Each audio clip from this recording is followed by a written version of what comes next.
All right, so today I want to talk about something that's an incredibly non-sexy topic in the cinematography world, and that is these pieces of hot garbage. Thank you. These little focus gears. These things right here, they're like a piece of rope, like a rubbery rope thing, and they have little teeth in them, and they're supposed to grip the lens when you put them around. Put it in there nice and tight, and you put it on, and then what happens? Your focus motor makes the gears basically just spin around the zoom or the focus ring because you can't ever get these things tight enough. Now, if you're like me, that's basically been my experience as I've been building out this Ronin S and trying to get all the stuff rigged the way I like it. I've had this for a couple of years now, and I just like to tweak things a little bit as I go along. When I see a problem on set, I go about and fix it. Problem that I've been having with these is a couple of them actually. So I would say this one from Tilta is definitely better than the one from DJI, but still has the same problems. So problem number one, when you put the focus gears around, they always have this little tail here. Now this tail causes a big problem. It likes to get caught on stuff. So it gets caught on the quick release plate, or it gets caught on cables, gets caught on stuff above the camera, or it can even get caught on the focus motor itself or the focus gears if you're using a manual focus puller. They all have that problem. This little tail thing and this part keeps it from being able to just put this on the lens at any point, not having to worry about positioning it just in the right spot so you have just enough play each direction so that this thing will not overlap and hit that focus motor or the manual focus gears that you've mounted to your camera. Big problem, obviously. These things are so flexible that it's really hard to get them to line up perfectly straight. And you kind of have to eyeball it and like shimmy it side to side a little bit every time. That's been my experience at least. It's just a hassle. And it's just one last thing I really want to have to worry about on set. So what is the solution? Well, as I was browsing the interwebs of life the other day, a friend of mine posted some camera equipment, and he had this beautiful, glorious lens on there with focus gears like this. And these are made by, you can find them at followfocusgears.com, made by a man named Sean, an engineer. And he has constructed what I believe to be the best focus gears that I've ever seen. These things are brilliant. They're all 3D printed, super strong. I mean, I'm really clamping down on that and it's not going anywhere, as opposed to this that takes almost no effort whatsoever.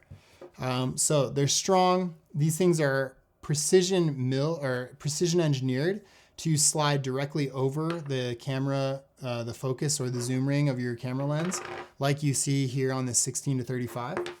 I've got a few other examples here. Here's the 100 macro in gray. We have the Sigma 50 millimeter art in white. We've got the Tokina 11 to 16 f2.8 in black. And lastly, we have the Canon 24 to 70 2.8L version 2 in black. So they make these with a very specific diameter. So the idea is you pop it off, and I'll do it here with this one. And so they slide right off like that. Then when you want to use them again, pop them back on, or in a lot of cases, as with this lens, I don't see any reason to not just have these focus gears live on the lens all the time. I do still photography a lot as well, and I would have no problem having these on my lens all the time. So they, basically they don't slip, they don't break, they're very strong. In a way, they actually help protect your lens as well. And it's nice that they're kind of wide, because then you don't have to like slide your little focus motors back and forth to make sure that they line up perfectly. It's a very well made thing and solves a lot of really frustrating and annoying problems caused by people trying to create a universal solution like this hot garbage.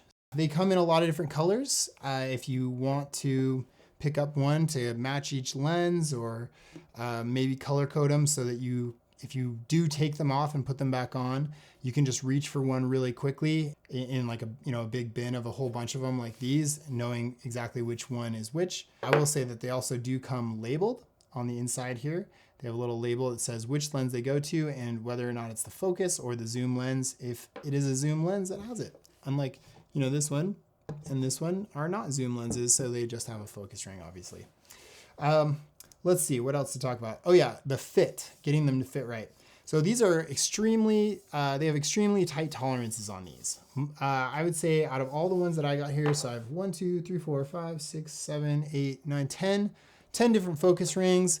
Out of all these, I would say two or three of them, I needed to sand down a little bit.